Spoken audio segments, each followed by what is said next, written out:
texto que eu gostaria de compartilhar com os irmãos nessa manhã está lá em Êxodo, no capítulo 2, a partir do versículo 11. Amém? Naqueles dias, sendo Moisés já homem feito, para os seus irmãos, e viu o trabalho pesado que faziam. Viu também que certo egípcio espancava um hebreu, um do seu povo. Olhou para todos os lados e, vendo que não havia ali ninguém, matou o egípcio e escondeu o corpo na areia. Moisés saiu no dia seguinte, e eis que 2 hebreus estavam brigando. Então perguntou ao culpado: por que você está espancando o seu próximo? O homem respondeu: quem pôs você por príncipe e juiz sobre nós? Está querendo me matar como matou aquele egípcio? Moisés ficou com medo e pensou: com certeza já descobriram o que eu fiz. Informado desse caso, Faraó quis matar Moisés. Porém, Moisés fugiu da presença de Faraó e foi morar na terra de Midian. Senhor, muito obrigado, Senhor, por essa oportunidade. Muito obrigado por essa manhã de domingo, Senhor, onde nos reunimos, Senhor, em Teu nome, para aprender de Ti, para escutar a Sua palavra, para Te louvar, Senhor, para estar na Tua presença, Senhor. Muito obrigado, Senhor. Seja feita como a Tua vontade. E eu já lhe agradeço em nome do Senhor Jesus. Amém, Senhor. Irmãos, eu vou continuar lendo mais uma parte do livro de Êxodo, mas, por enquanto, eu gostaria de trazer algum entendimento sobre o que foi lido e para ganhar contexto. Moisés, ele foi criado como um príncipe, né? Ele era oriundo, né? Nascido de um povo hebreu, mas foi criado pela filha do faraó, né? Na verdade, ele foi criado pela própria mãe, mas ele era considerado filho da filha de Faraó. E quando ele se deparou com um espancamento, né? Quando ele viu o seu povo de origem, que era um hebreu, sendo espancado, aquilo criou uma revolta nele e fez com que ele assassinasse aquele egípcio. E logo depois ele fugiu. E aí começa uma história, já havia começado, mas aí começa a reviravolta na história de Moisés. E ele parte para o deserto, foge de consequências de algo negativo que ele fez. Só que eu queria chamar a atenção para esse negativo. Irmãos, a intenção, se a gente acabou de ler o texto, de Moisés não era cometer um crime. A primeira intenção de Moisés era fazer justiça. A primeira intenção de Moisés ali era cessar um espancamento em defesa do seu povo, que sofria nas mãos dos egípcios, de Faraó. Então a primeira lição ali é que Moisés, ele não queria fazer algo ruim, mas ele acabou fazendo com as próprias mãos. E é maravilhoso que Deus, ele vai dando sinais, ele vai confirmando aquilo que ele quer falar. No louvor já começa a perceber como o Senhor está confirmando.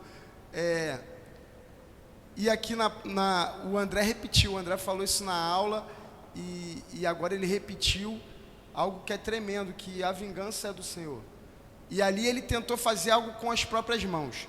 Ali Moisés, ele quis, com as próprias mãos, fazer algo que não cabia a ele naquele momento. Ele assassinou um homem, né, em defesa de um hebreu, e aí ele teve que fugir.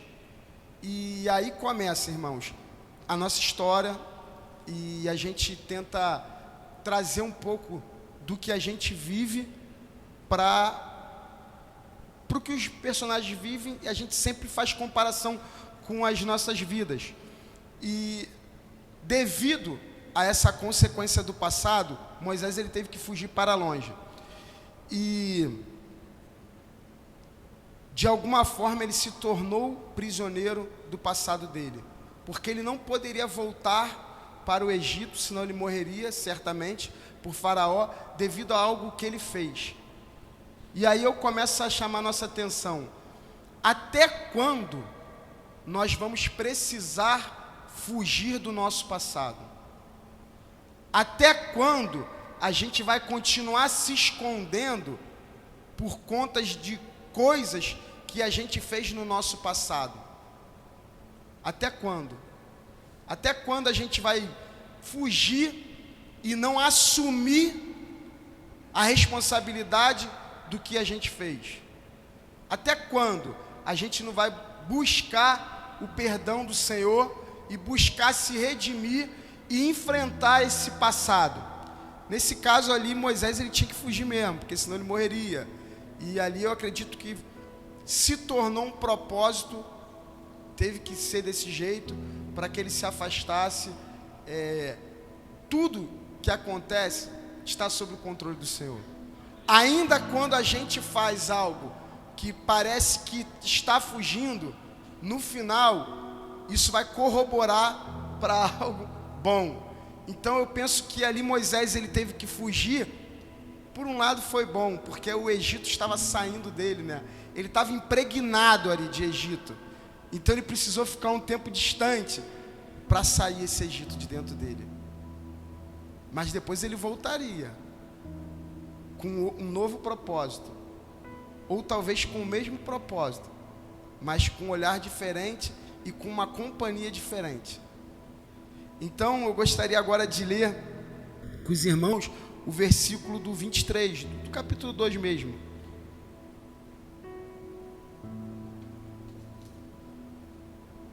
Decorrido muitos dias, o rei do Egito morreu. Os filhos de Israel gemiam por causa da escravidão. Eles clamaram e o seu clamor chegou até Deus. Deus ouviu o gemido deles e lembrou-se da sua aliança com Abraão, com Isaque e com Jacó. E Deus viu os filhos de Israel e atentou para a situação deles.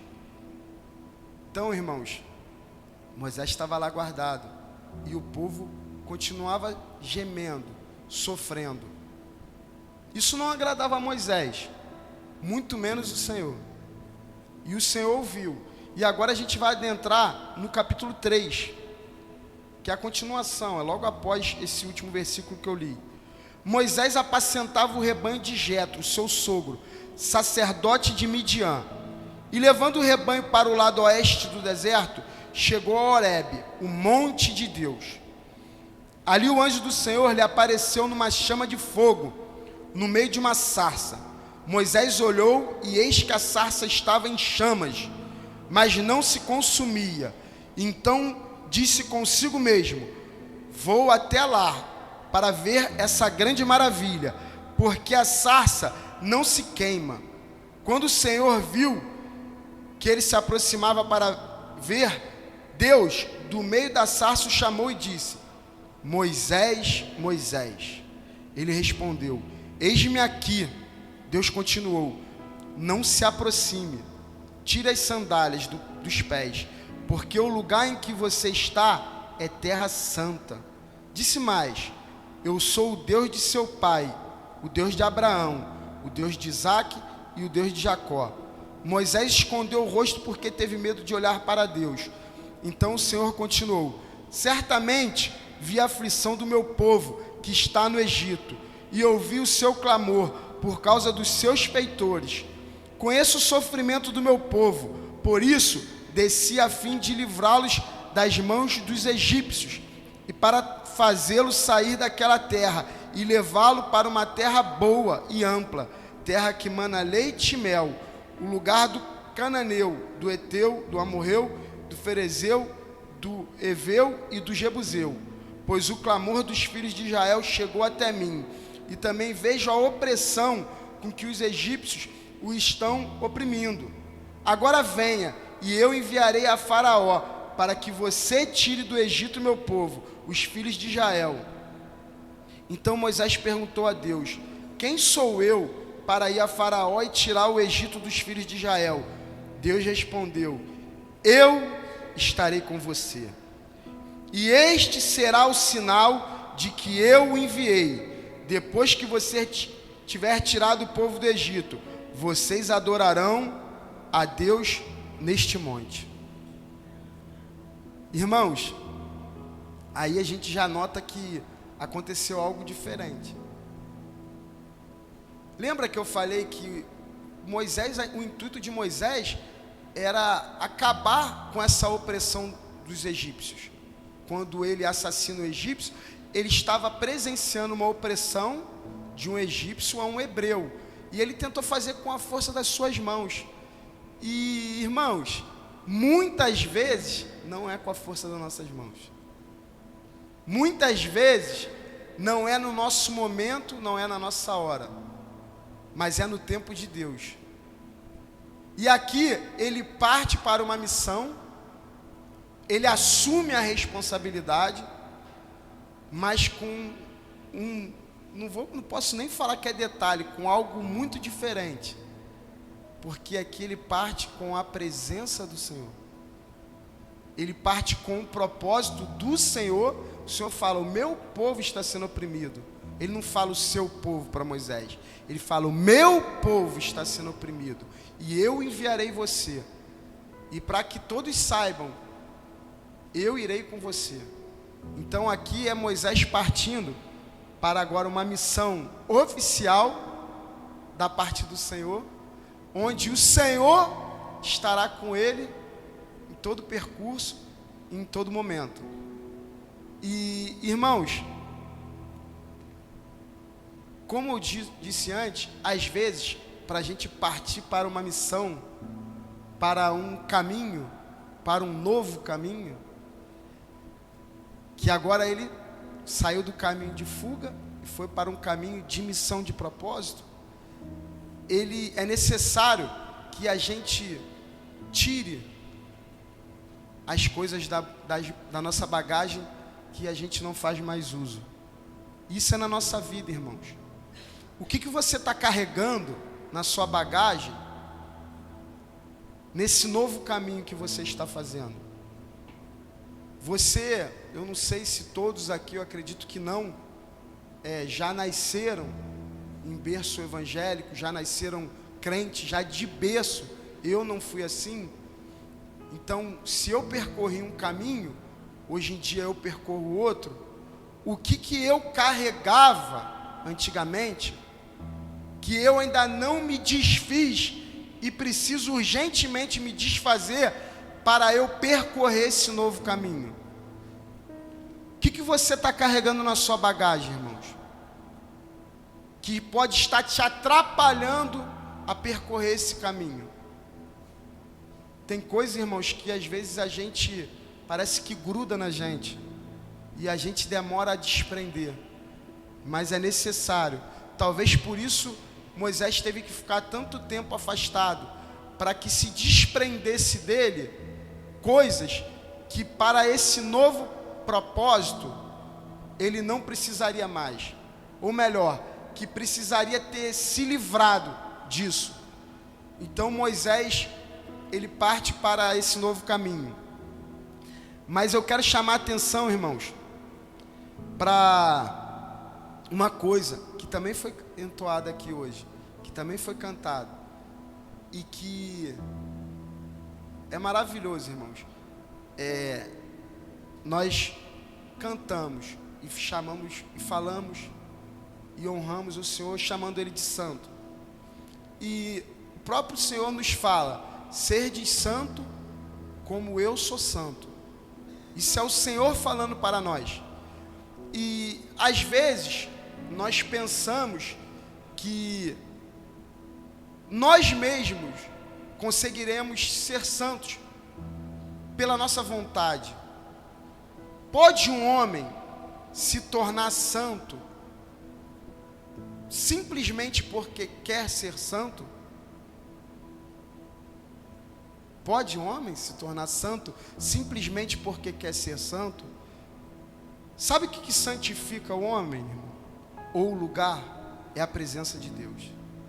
Somente a presença de Deus pode santificar uma pessoa ou um lugar. Já falei isso diversas vezes. Esse lugar onde nós nos reunimos é santo porque o Senhor se faz presente. Antes disso, ou amanhã, se nós não nos reunirmos aqui, e se isso aqui virar uma outra coisa, um depósito, esse lugar não se torna mais santo.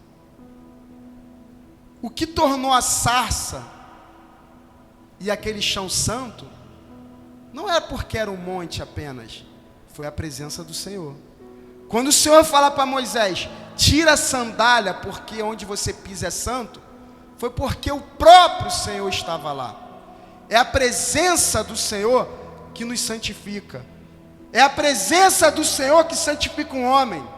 O homem que anda na presença do Senhor, a mulher que anda na presença do Senhor, que carrega a presença do Senhor, ela é santa, porque ela carrega a presença do Senhor. A casa de pessoas que têm comunhão com Deus se torna santa, porque eles carregam a presença do Senhor, porque eles acordam orando, porque eles dormem orando, porque eles passam o dia orando. E aí eles tornam aquele lugar ali santo. Então, irmãos, o que torna uma pessoa ou um lugar santo é a presença do Senhor. Foi isso que o Senhor falou para Moisés. Então, irmãos, se você quer se santificar, atraia a presença do Senhor para a sua vida. Permaneça na presença do Senhor, pois é a presença do Senhor que santifica o homem e o lugar.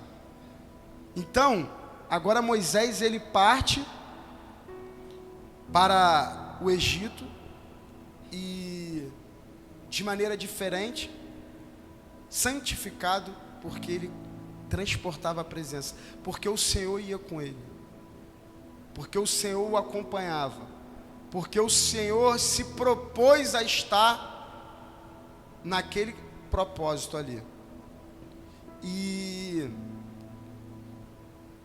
a história segue, ele vai, e aí através das pragas, das coisas que acontecem, o povo sai do cativeiro e o propósito é cumprido.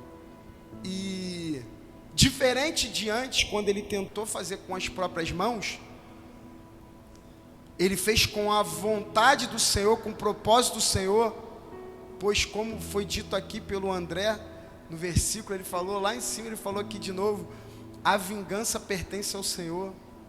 Então, foi o Senhor mesmo, e realmente foi Ele que se vingou dos egípcios, e foi Ele que fez com que Faraó libertasse o povo, e foi o Senhor que fez, e foi o Senhor que fechou o mar, dando o castigo que aqueles egípcios ali, assim como o Senhor pensou, mereciam. E o texto em si não vai para esse lado não quero falar da libertação do povo nesse sentido, mas o que o Senhor me vem falando comigo é para falar da presença dEle. Então, assim, qual o preço, se é isso que a gente pode dizer, ou qual o valor, o que tem te custado, a que custo, qual a importância que você tem dado, o que nós temos dado, para estar na presença do Senhor, para se manter na presença do Senhor. Nós buscamos a presença do Senhor no nosso devocional, no nosso dia. Quanto tempo, ou sempre, nós medimos ou não medimos esforços para estar reunidos, para cultuar e para adorar e para permanecer na presença do Senhor no domingo de manhã, na quarta? O que isso representa na sua vida? Quão importante é para você se manter na presença do Senhor?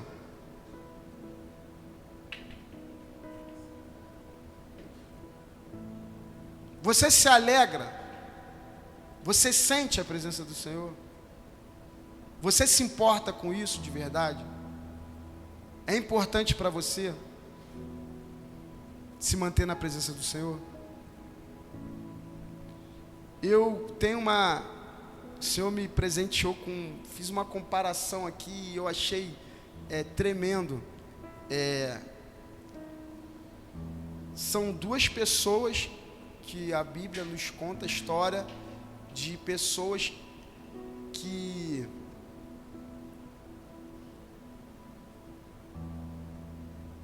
a história vai contar. Eu vou ler esse texto, a gente está com tempo bom. Eu vou ler o texto, 2 textos que falam um pouquinho sobre presença, textos bem conhecidos. E o primeiro fala de um jovem rico. Está lá em Lucas 18, e na verdade ele tem essa passagem ela tem nos 3 evangelhos. No Evangelho segundo escreveu Lucas, Evangelho de Jesus ali, segundo escreveu Lucas, no capítulo 18, no versículo 18. Certo homem de destaque perguntou a Jesus: Bom mestre, que farei para herdar a vida eterna? Jesus respondeu: Por que você me chama de bom? Ninguém é bom a não ser um, que é Deus. Você conhece os mandamentos: não cometa adultério, não mate, não furte, não dê falso testemunho, honre o seu pai e sua mãe. Então o homem disse: Tudo isso tenho observado desde a minha juventude. Ouvindo isso, Jesus lhe disse: Uma coisa ainda falta a você. Venda tudo o que tem, dê o dinheiro aos pobres e você terá um tesouro nos céus. Depois, vem e siga-me. Mas ouvindo ele estas palavras, ficou muito triste, porque era riquíssimo. Esse jovem, ele observava tudo, ele fazia tudo certo, Ari. Ele mesmo fala da própria boca: Senhor, tudo que tu falaste, eu já observo, estou lá no céu já. Aí Jesus fala: falta uma. Você tem muitos bens, não aprendeu a fazer justiça com o que você tem. Vende tudo e faz justiça aos pobres. Depois você me acompanha, depois você anda na minha presença. E aí o que ele faz? Não vai, dá as costas. Aqui eu vejo um caso de alguém que abriu mão da presença do Senhor por conta de riquezas. Logo, um homem que se julgava totalmente certo. E aqui, irmãos, como Moisés era tido como um assassino, né? Se fosse nos grupos de WhatsApp hoje em dia, ia estar, filho da filha de Faraó, neto de Faraó, assassina um homem e foge. Estamos procurando por ele. Imagina, reputação dele, como é que ia estar? Arruinada. Mas foi o homem que Deus escolheu. Homem reprovado por outros homens. Aí aqui a gente vê a história de um homem que se julgava fazer tudo certo. Irmãos, tomem cuidado com o que vocês acham de vocês mesmos. Cuidado para você não achar mais de você do que você é. Porque às vezes pode ser que a gente ache mais da gente do que realmente a gente é. Esse homem aqui, ele se achava o top, né? O jovem rico, né? O top. E ele teve a oportunidade de Jesus deu oportunidade para ele. Jesus falou, só falta isso. Quem me dera o Senhor me falar assim, ó, Vinícius, o meu acho que vai ter uma lista, né? Ó, falta isso, isso, isso, isso e isso. O do jovem faltava só uma coisa ali. Chegou bem perto, mas abriu mão da presença, por conta de riquezas. Moisés fez tudo errado, agiu na força do braço dele, com raiva, mas mesmo assim o Senhor o chamou, pessoalmente, face a face. E aqui, eu não estou fazendo a comparação do jovem rico com Moisés, não. Eu queria fazer a comparação do jovem rico com uma outra pessoa, que foi muito amado e querido por Deus, e que também vacilou, deu os seus moles. Eu vou ler um trecho de um salmo, irmãos. Salmo 51, 9. Eu não vou ler tudo para não tomar muito tempo. Salmo 51, eu vou ler do 9 ao 13.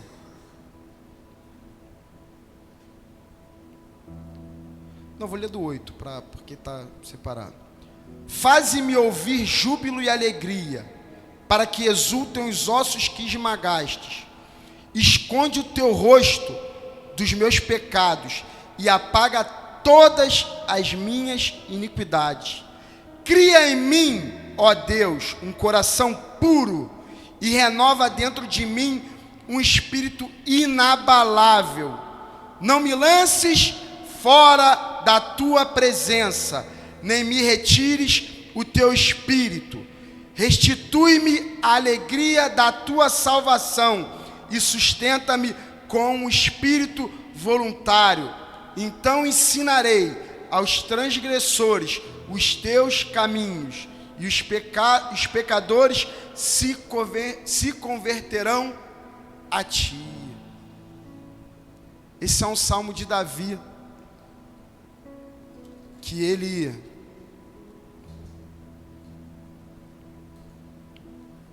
fez esse salmo após o fato de que ele teria feito com Urias, com o crime, né, que ele cometeu. E aqui a gente vê um homem que muita gente questiona, né? Poxa, o cara assassinou porque adulterou. O cara tramou com alguém bem próximo dele. Como pode um cara desse, Deus ainda perdoar e olhar? Às vezes a gente julga o outro sem olhar para o que a gente está fazendo. Às vezes a gente não quer que o outro seja perdoado, mas o que a gente está fazendo é muito pior.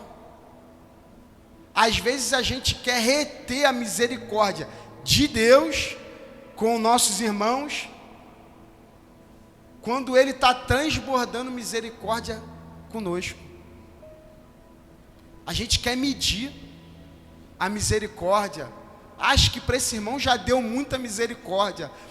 As misericórdias do Senhor são infinitas e renovam dia após dia. E a gente está medindo a misericórdia com os irmãos. A gente está medindo o tempo que os irmãos têm de se arrepender. A gente está medindo o tempo que o Senhor está dando para os nossos irmãos se arrependerem e se converterem. Davi aqui, ele se arrependeu. Davi, ele abria mão de tudo, menos da presença do Senhor. Ele fala: Senhor, tira de mim tudo, menos a tua presença. Eu só não quero perder a tua presença. Então aqui eu faço a comparação do jovem rico com Davi.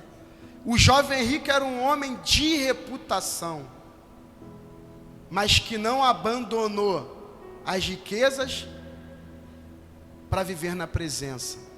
Davi é um homem que foi um homem que arruinou a sua reputação, mas abandonaria tudo pela presença do Senhor.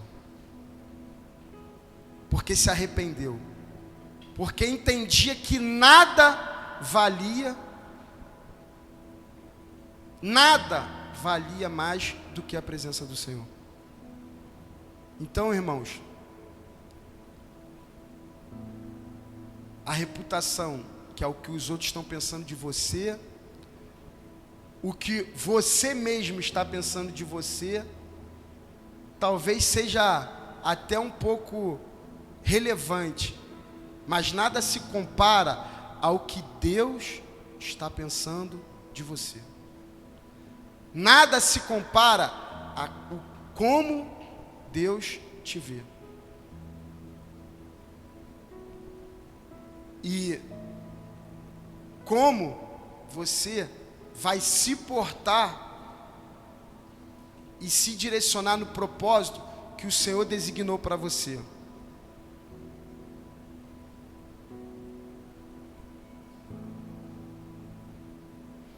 Irmãos, quando o Senhor estava me ministrando com essa palavra, eu dou um nome aqui, a gente tem que dar um nome aqui só para fazer um esboço, para criar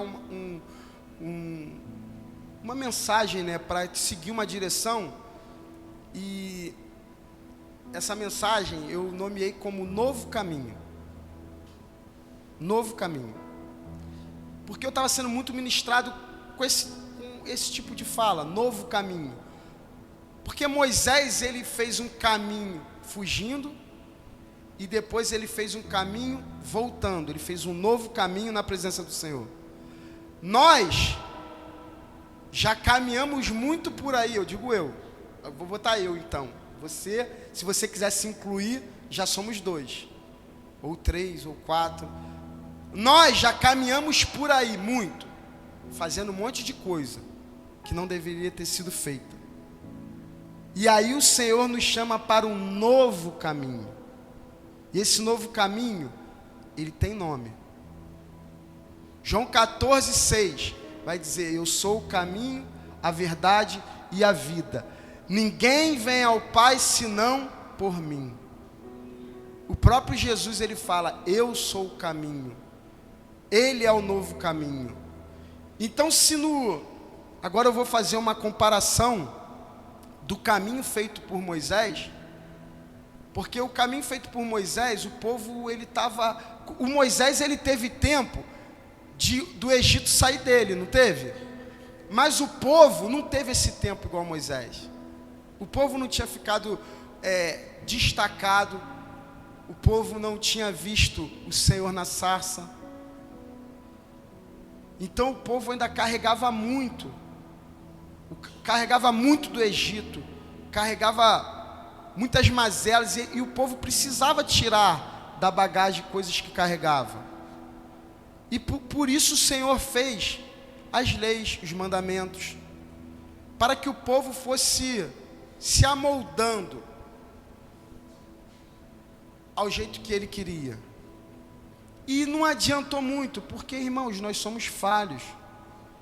E se a gente for viver por regra, a gente vai chegar em algum determinado momento e vai infringir essa regra. Um vai infringir uma, o outro vai infringir outra, o outro vai infringir algumas, alguns podem ser que até infringam todas. E aí não daria certo. Aí o Senhor, com sua graça e misericórdia, nos envia o Senhor Jesus. Nos envia um novo caminho de graça, que mediante a fé, mediante a fé em Cristo Jesus, a fé no que Ele fez por nós, em confiar no que o Senhor fez por nós, nos envia um novo caminho. Um caminho esse que nós estávamos conversando hoje lá em cima, que às vezes a gente entra para a igreja e a gente acha, ou a gente escutou falar, que no estalar de dedos, tudo vai mudar, a gente vai ser abençoado financeiramente, doença nunca mais, problema nunca mais. Mas foi quem que te contou isso aí? Será que foi Jesus mesmo? Será que foi a palavra que te contou isso aí? Ou será que é o inimigo articulando? Porque foi conversado hoje, eu, André, a Rosana não está aqui, a gente conversou sobre isso. Ela falou que passou muitas lutas quando foi batizada, ao ponto de pensar em tchau, vou parar de seguir o Senhor para parar as lutas. O inimigo, ele tenta te minar, né? Porque quando você assume que você é de Cristo Jesus, você faz parte de um reino. Você se alista para um exército, para um reino. E esse reino está em guerra com outro reino, a saber, o reino das trevas. E esse reino das trevas, nada fica satisfeito com o teu alistamento ali. E ele articula planos mirabolantes para que você desanime, para que você se frustre, para que você, soldado, agora eu esqueci, o sargento, para evadir, qual é o nome? Não, para quando você foge do que a pessoa vai te buscar em casa, deserta. Então, esse reino das trevas quer que você deserte do exército que você está fazendo parte agora. Então ele vai minando sua mente, vai minando para que você saia, para que você fuja, para que você desista. Mas a própria palavra do Senhor, ela nos alimenta. Resistir ao diabo e ele fugirá de vós. Resista. Então resista. O diabo, irmãos, tem gente que acha que o diabo é burro, tem gente que acha que o diabo é fraquinho. Pô, se o diabo fosse fraquinho, burro, ele ia tentar logo com Jesus? Ele não foi tentar com Jesus? Foi ou não foi, irmão? Quem é o Vinícius? Quem é o Ari? Quem é o Anderson? Ele foi tentar com Jesus, irmãos. Ele foi mexer, cutucar, implicar com Jesus. E ele foi como? Ele foi como, irmãos? Usando a própria palavra. Está vendo a importância da gente estar balizado na palavra? Aí Jesus responde ele como? Na palavra.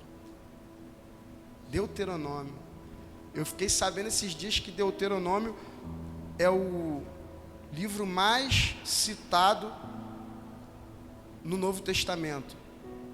Deuteronômio. Quantas vezes você já leu Deuteronômio? É o livro mais citado por Jesus. Deuteronômio.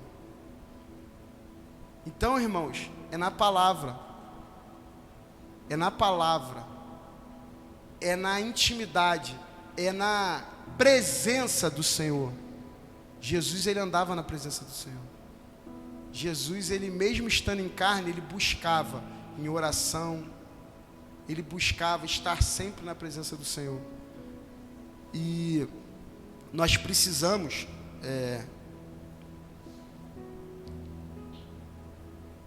se manter firme na presença do Senhor.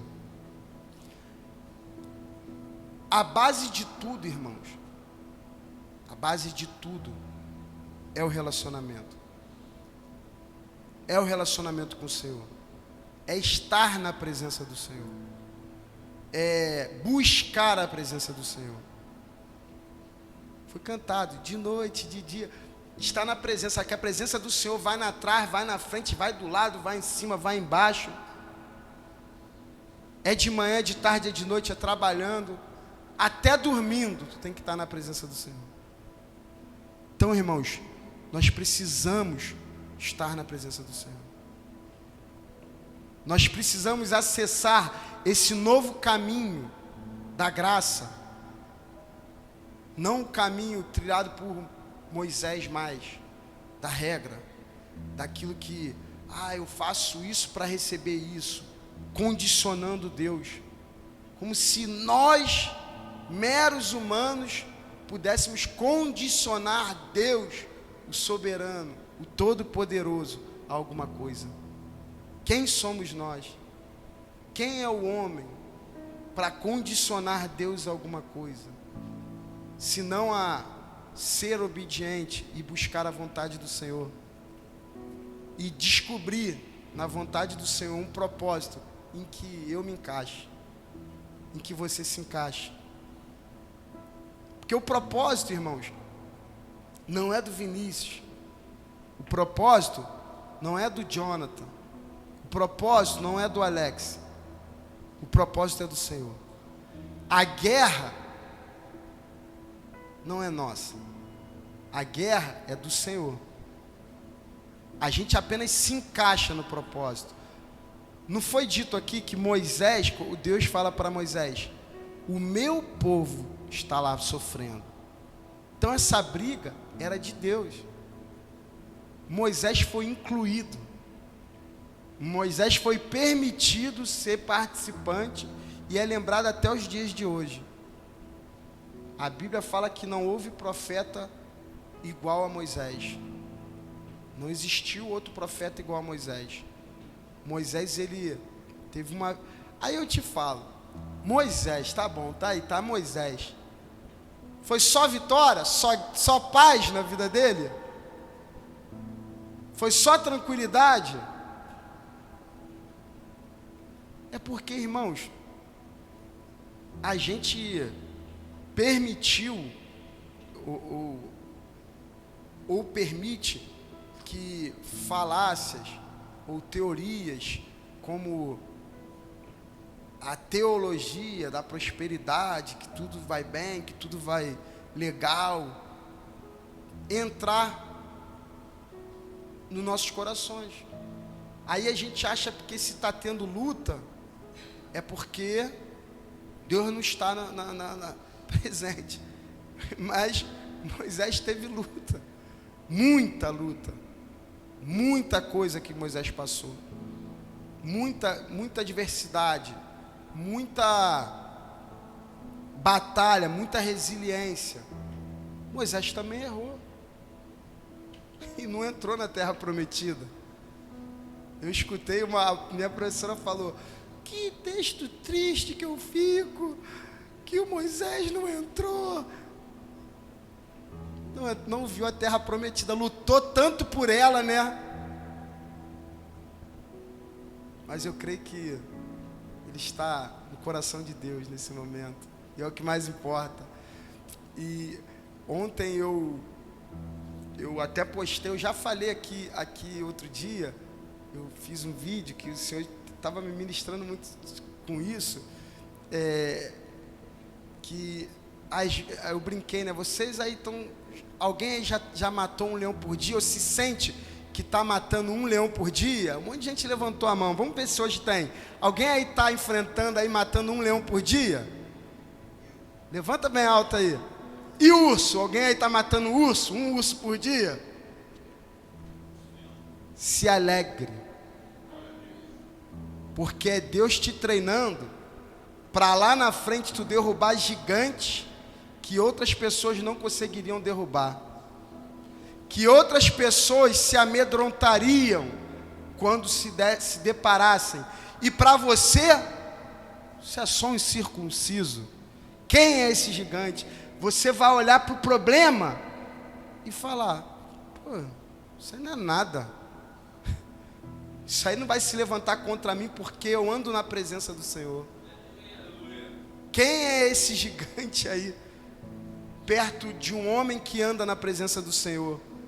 Mas esse homem, antes foi treinado. E quando a gente está treinando, irmãos, muitas vezes é em silêncio. Muitas vezes a gente está sendo treinado quando ninguém está vendo. E que você não tem ninguém nem para falar. E que às vezes, se você falar, vão até achar que é mentira. Que você matou leão, que você matou urso, para defender as ovelhas do seu pai. Que você enfrentou desafios. Vai parecer até que você é o James Bond, que você é o mentiroso, o inventão. Mas você está sendo treinado, no silêncio, sem ninguém ver. Deus está te treinando. Então, irmãos, busque a presença do Senhor. Se mantenha na presença do Senhor. Não precifique a presença do Senhor. Dê valor. Se alegre em estar na presença do Senhor. Busque a presença do Senhor a todo custo. E se você errar, e se você falhar, não deixe o inimigo te acusar a ponto de você se afastar. Reconheça a sua falha. Peça perdão, se arrependa e se converta do seu mau caminho e busque um novo caminho que se chama Jesus. Se mantenha firme com Jesus. Se mantenha firme com Jesus, irmãos, na presença do Senhor. E o mais Ele fará. Porque nós precisamos, irmãos, uns dos outros aqui. A maneira que o Senhor tem de, às vezes, ajudar algum irmão é enviando um irmão. Às vezes a gente quer que Deus desça para resolver algo que já era para a gente ter resolvido. Às vezes a gente quer que Deus apareça na sarça, como Moisés. Mas Deus já te preparou para resolver algo que você ainda está esperando que outro resolva. Então, irmãos, vamos assumir a responsabilidade. Vamos assumir a responsabilidade. Moisés, ele precisou assumir a responsabilidade. Moisés estava quietinho lá no canto dele. O Senhor apareceu para ele, assim como o Senhor apareceu para você, assim como o Senhor apareceu para mim, assim como o Senhor me convidou a estar aqui e que eu permaneço. Passa rápido, irmãos. Já se caminha para 7 anos na presença do Senhor. E quando eu olho para trás, eu vejo que talvez eu nem estivesse aqui se eu não estivesse andando na presença do Senhor. E eu olho para trás e eu vejo o quanto o Senhor me poupou já enxergando isso aqui hoje. O quanto o Senhor me poupou já enxergando o que vai ser ainda os restos dos meus dias. O inimigo deve ter se enfurecido tantas as vezes que o Senhor me livrou. Eu já capotei de moto, eu já bati de carro, eu já vi pessoa tomando tiro perto de mim, do meu lado, eu já passei por dificuldades de eu olhar e falar: cara, como o Senhor me livrou de tanta coisa. O inimigo devia de se irar, né? Pô, esse aí não vai não? Pô, tá difícil? Ele acho que tentou e não conseguiu, né? Porque o Senhor é maravilhoso, porque o Senhor tem uma obra e Ele permite que a gente participe dessa obra. E Ele se alegra que a gente participe dessa obra. Então Ele cuida da gente, até que a gente se amadureça, até que a gente assuma a responsabilidade. E aí, mostre que valeu a pena, para a gente seguir esse novo caminho, que se chama Jesus. Para a gente receber essa graça a nós concedida, que a gente não merecia, que nenhum de nós merece, ou merecia, ou fez por merecer, mas que o Senhor derramou em nós. Graça, favor imerecido. Não tem um ser humano que merece essa graça, mas recebe, por fé, por amor do Senhor, em fé, nós reconhecemos o Senhor e recebemos essa graça, tomamos posse dessa graça e avançamos, porque a palavra que foi lida vai dizer que o Senhor precisa retirar os irmãos que estão sofrendo na mão do Egito, e nós vamos se levantar como Moisés se levantou e partir nesse caminho, na presença do Senhor, que é o que mais importa. Amém, irmãos? Eu agradeço a minha oportunidade em nome de Jesus.